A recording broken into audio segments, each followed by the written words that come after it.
Hey everybody, and welcome back to BK's Bullets. Today we're going to be doing an overview of All-Star Batman and Robin, the Boy Wonder.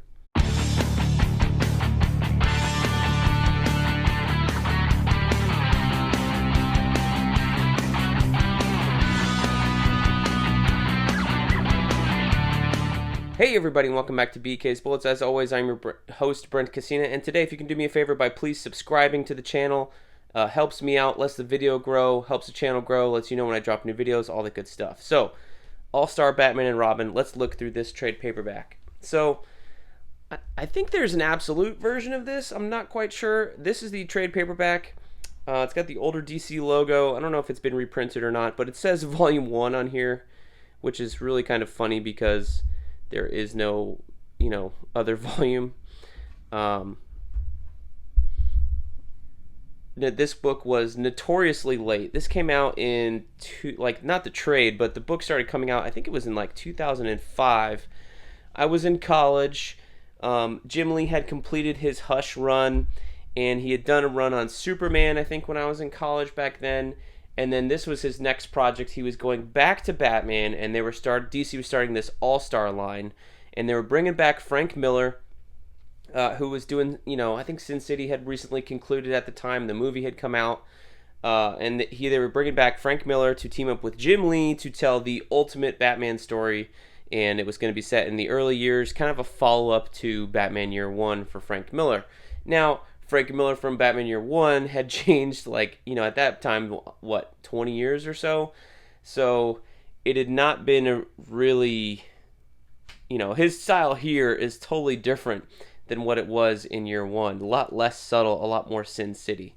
So, but this book was notoriously late. Jim Lee, I guess, was slow. Also, I think Frank Miller was slow with some scripts.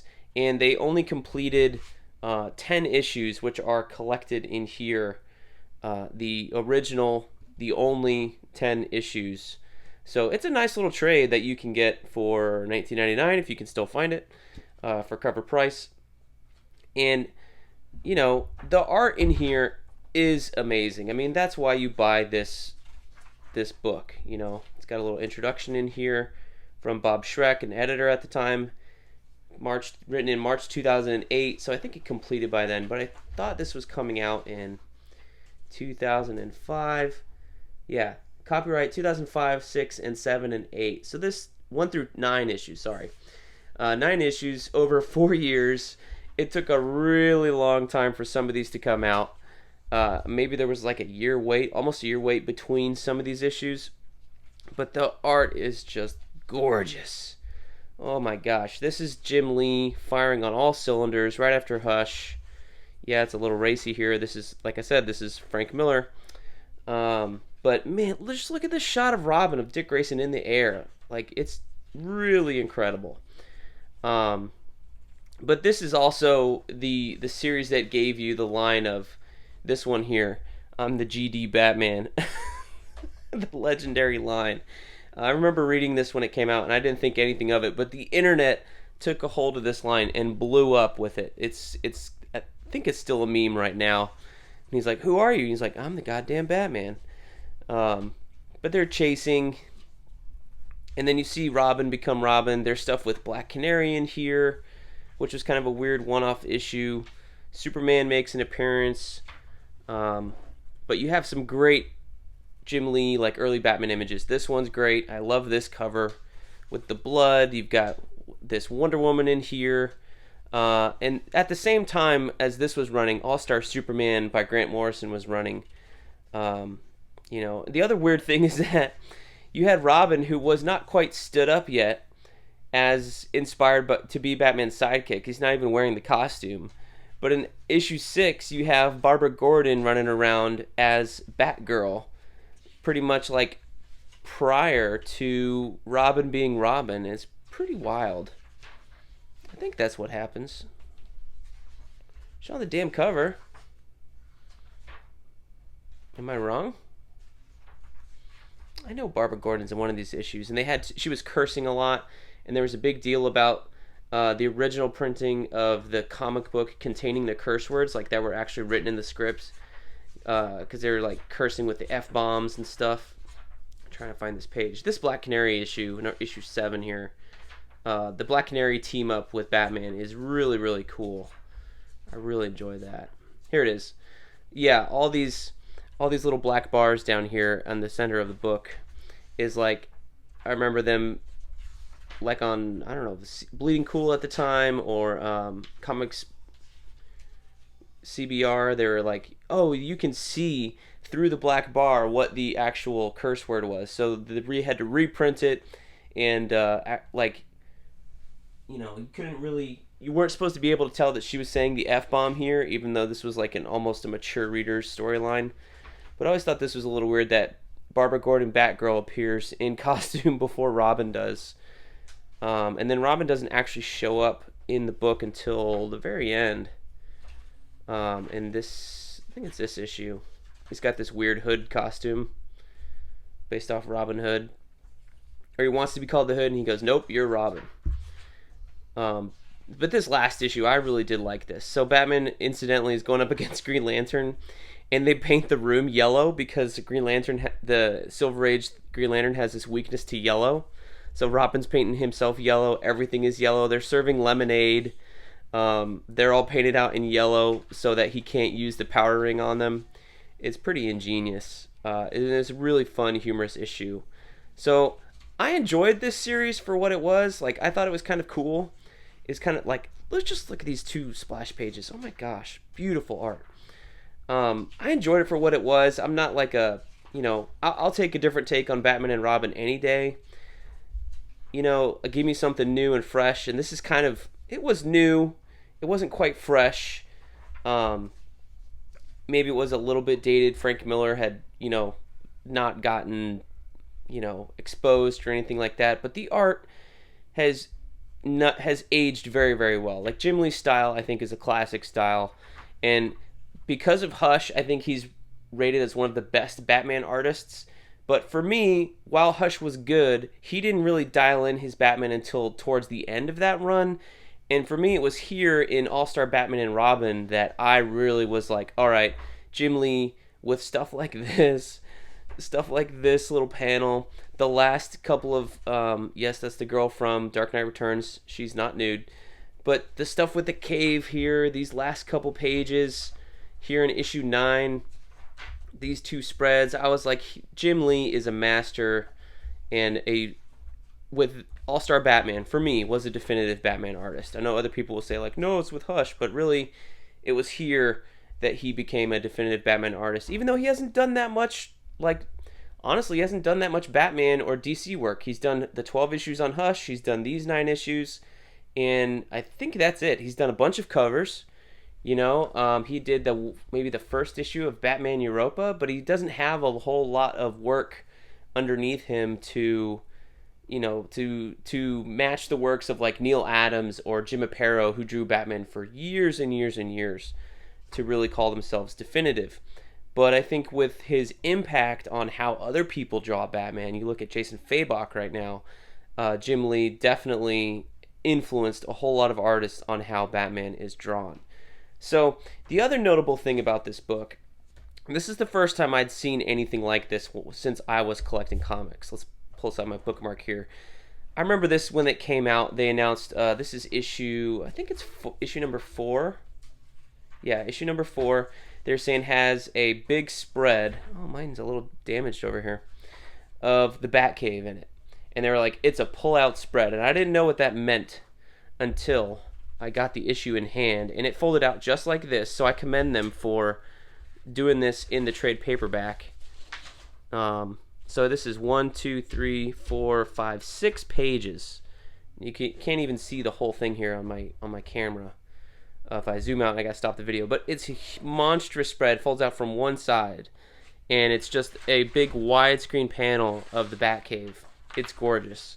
I remember, I think they had the full res image somewhere online, and this was like my computer background for a long time because it was so widescreen, so detailed. Just a gorgeous, gorgeous image. So I commend them for actually putting the pullout in the trade paperback. Anytime they do that, gets my full appreciation. So you saw this, and then I think a little bit later, Ultimates Volume 2 starts coming out. And they're like, in the final issue of Ultimates 2, Volume 2, and this had been delayed a long, long time as well, there's going to be an even bigger pullout spread. And this is like the final battle of Ultimates 2, Volume 2. So this is the trade paperback here from many years ago. And this is a 8-page spread. So not to be outdone, there's 4 pages on either side. 1, 2, 3, and 4. And then on this side you have 1, 2, 3, and 4. So Brian Hitch was like, Jim Lee, I got you beat. You did 6 pages. I'm going to do 8. Which is really neat. And both these spreads are wonderful. I really like the Ultimates one because it's just like, it's the entire battle in 8 pages in one single image. And then when you flip past the 8-page spread, like the battle is over. You don't get any more additional battle because poor Brian Hitch had to draw all those 8 pages, and they're super detailed. Like, this is peak Brian Hitch. So after that, from All-Star Batman and Robin and Ultimates 2, Jim Lee then did Superman Unchained, and I'm pulling over the deluxe hardcover here that I have. I would love a deluxe of this and Hush. I have the Ultimate, or the Absolute of Hush, but I would love something a little bit smaller, honestly. But Superman Unchained, and this launched during the New 52, and they said issue 1's going to have this giant, I think it was like a 9-panel pull-out poster, right? So this is the deluxe hardcover, for God's sake, and this does not have the pull-out poster. I was so pissed when I pulled this out. Like, so the original comic, you pulled this out, and it unfolded in a really weird way, like in 2 pages. And it was like, I think it was 9 pages or 6 pages or something like that. This was one side, and then you had to refold it back over and flip it over. And this was the second side, this monstrous page by Jim Lee. And then here in the damn deluxe hardcover of all places, they don't even put the pull out. They just have these giant black bars because you turn it on its side and bump the camera. The aspect ratio is all messed up for both these pages. It's just terrible presentation of those pages. It doesn't represent like what it was, the impact you had of a huge poster size picture of Superman in that comic book. Really lets me down. I mean, I guess they couldn't figure out how to do it with the binding and all that stuff here in Superman Unchained, so not that bad. But you got to commend Marvel for doing it in the Ultimates too. I'm not sure if they did that pull out in future collections. I know they did like a collection where they combined Volume 1 and Volume 2 for both Ultimates things, or if in the Ultimates Omnibus it does the same thing, not sure. But you got to commend them for doing that in Batman and Robin, and I think, you know, it still has the impact when you pull this page out of the Batcave.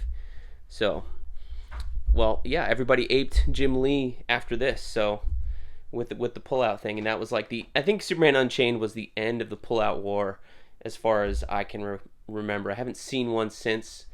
But I know that there's like an upcoming issue of Nightwing as when this publishes that Bruno Redondo is doing, and the entire issue is one image. So but it's double page spreads, so you have to buy the like 11 issues of Nightwing, I guess, to make it all connect, which is going to be kind of weird. So anyway, that is All-Star Batman and Robin the Boy Wonder. It says Volume 1, but there will never be a Volume 2 unless they're actually working on it now. I don't know, but they've been asked and asked and asked again about when are they going to finish All-Star Batman. And they said, oh, you know, it'll come out in 2010, 2012. Even after the New 52, they were still talking about continuing this. And the last update, I don't remember what they said, but if they said anything about them actually delivering on that promise, I don't believe them, because it's been over 10 years now since this book has been finished or left hanging. So it's kind of a bummer. I mean, I bet there's probably like 4 or 5 issues left to this story that they had planned out, because you really don't get Robin in the costume until the very last issue here in issue 9, and even then he's covered in yellow the entire time. So like, and there's this hanging thread with the Joker here. Like, there's not really an overarching plot in this storyline. It's just really, it's a bunch of like little tales, but it's gorgeous to read, even if it's a little weird and funky with Frank Miller's writing being what it was at the time. The stuff with Superman's never really followed up on. So, it's kind of weird that it's left hanging. It's just this weird kind of thing that's in the comic book history that's never been completed. But it is kind of a little fun read if you want to experience this art. So, for the art, I recommend it. For the story, not so much. But there you go. That is All-Star Batman and Robin by Frank Miller and Jim Lee. Let me know what you guys think of this book down below, and we'll see you guys next time in the Funny Pages.